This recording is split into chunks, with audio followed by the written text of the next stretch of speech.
You won't believe what is happening. America is losing billions of dollars from tourism because Canadians are pulling back. The once friendly neighbors are no longer so friendly, and the result is best left imagined. Hotels in Florida that were once packed throughout the spring are now offering desperate discounts. Flight bookings to Las Vegas have plummeted, and luxury retailers in Los Angeles are reporting all-time low sales from international customers at rates they have never seen before. Canada is turning its back on Americans, and many U.S. states are suffering. Is your state among them? Stick around to find out which states are bleeding the most. The list might surprise you, especially number 5. In this video, we will uncover them all. But before we begin, please hit the like and subscribe button because this story is more than alarming, and you wouldn't want to miss any details. The first state on our list is Florida. Many Canadian tourists used to come to Florida for vacation. The beautiful beaches still glow under endless sunshine, but something's different in the air. This state, which once welcomed Canadian snowbirds by the millions, is experiencing a chill that has nothing to do with weather. But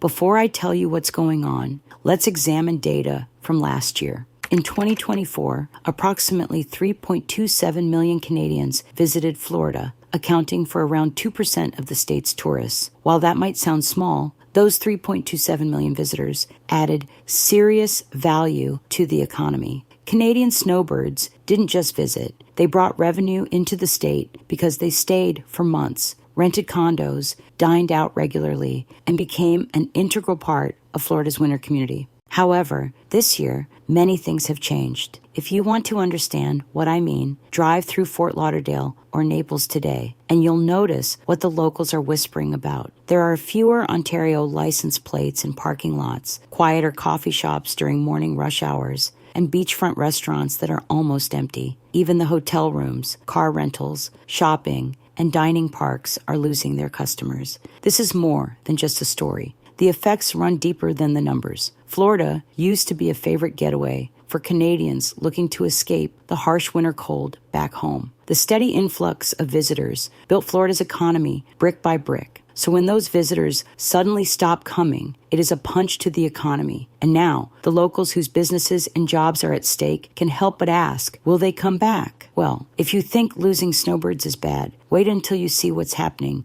to America's most famous border state. Number 2 on our list is New York. New York is a popular city with energy that never dims, even for a second. Canadians used to flock here, whether for vacation, education, or just shopping. For New York, the peaceful relationship between the U.S. and Canada has been beneficial to their economy. Places like the Thousand Islands region, Finger Lakes, and areas around Lake George built their tourism infrastructure around Canadian visitors who drove down for long weekends or week-long getaways. But in 2025, a dramatic shift has occurred, and we're not talking minor gaps that you could overlook. The state's northern regions are experiencing their version of economic winter. The Canadian weekend and vacation travelers who have flocked here for decades are decreasing in number. Local bed and breakfasts that once booked solid through spring are now offering midweek specials. The outlets at Lake George, which typically see heavy Canadian traffic, report noticeably quieter parking lots. Even the iconic Niagara Falls region is feeling the impact as fewer Canadian tour groups are crossing the border. One inn owner in the Adirondacks mentioned that their usual Canadian guests, families who've been coming for 15 years, simply didn't make reservations this year. Can you imagine that? What is going on? Well, the answer is not far-fetched. Due to rising political tensions, Canadians are opting for Europe, Mexico, or staying home rather than crossing the U.S. border. And this reality is hitting many U.S. border communities the hardest. Why? Because they rely on Canadian shoppers for everything from groceries to gasoline. So when that cross-border retail traffic is gone, local tax revenues drop. This affects everything from road maintenance to school funding. New York's struggle is sad, but the real heartbreak is happening in a state where Canadians once felt like family. Our number 3 state is Michigan. Michigan's relationship with Canada extends beyond tourism. Their relationship was more family than business. Canadians used to visit annually as if they were visiting their extended backyard. However, in 2025, it's shocking to see how this once cordial relationship has turned sour. Let's talk more about this. The Upper Peninsula, especially, was a favorite destination for Ontario residents seeking outdoor adventures. But now, it is seeing a significant drop in camping reservations and cabin bookings. Another favorite destination, Mackinac Island, is typically used to seeing heavy Canadian traffic during the summer months. But now, that traffic is long gone. Local businesses are already adjusting their staffing projections downward. Also, the famous ferry services that transport visitors to the island are offering promotions that would have been unnecessary in previous years. But what if I told you that tourist destinations aren't the only ones affected? Even border cities like Detroit and Port Huron are struggling. These cities have long benefited from Canadian day trippers who cross over for shopping, dining, and entertainment. And since that foot traffic has decreased, it affects everything from parking revenue to sales tax collection. Michigan is one city that is hit the hardest by this Canadian boycott. Do you know why? Apart from economic losses, many businesses that have built relationships with Canadian customers spanning generations have suddenly lost their customers, who have become like family. The effect is sad, to say the least.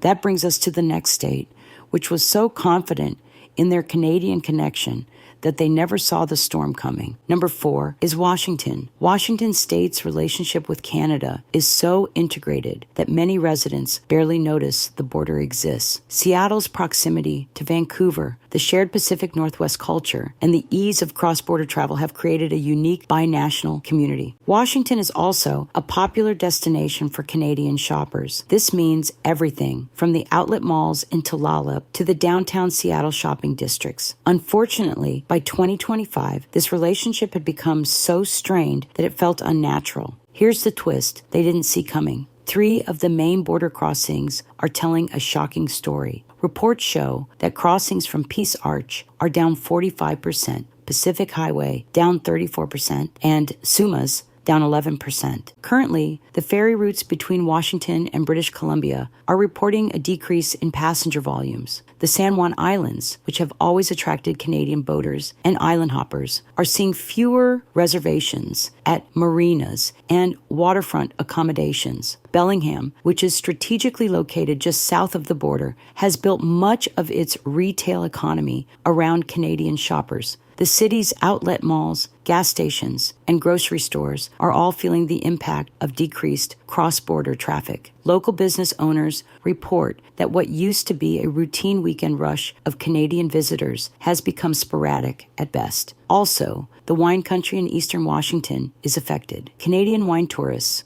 who often made weekend trips to Walla and Woodinville, are stepping back. Tasting rooms that once saw regular Canadian license plates are adjusting their marketing strategies to focus more heavily on domestic visitors. The locals are feeling the heat because their businesses are slowly crumbling. The question on their lips is, where do we go from here? Before we reveal the remaining 3 states, please hit the subscribe button. We're uncovering stories that mainstream media won't touch, and your support helps us keep digging deeper. Number 5 state is Arizona. For several years, Canadian Snowbirds arrived in October and stayed through March, creating a massive seasonal economy in cities like Phoenix, Tucson, and Yuma. But a lot has changed in 2025. The golf courses are still green. The skies are still clear. But if you listen closely, the silence is deafening. What's happening? This year, Canadian travel to Arizona dropped by 22%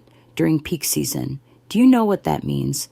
That's tens of thousands of missing visitors taking with them millions of dollars in spending. Places like Yuma, where Canadians used to make up more than 30% of winter tourism, are seeing noticeable revenue drops. Restaurants in Tucson that once catered to loyal Canadian customers are laying off their staff to cut costs. Golf resorts near Scottsdale are slashing prices. Even car dealerships and healthcare clinics are reporting noticeable slowdowns. Let me explain why the Canadian pullback affects Arizona so significantly. Canadians were the building block of Arizona's most stable tourism markets. They didn't just visit, they essentially became temporary residents.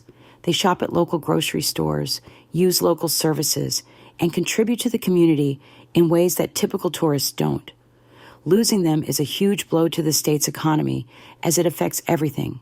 Clearly, Arizona is struggling, but I bet you didn't expect the next state to be on this list. Number 6, state is Maine. Maine's rugged coastline and New England charm have always attracted Canadian visitors, particularly from the maritime provinces.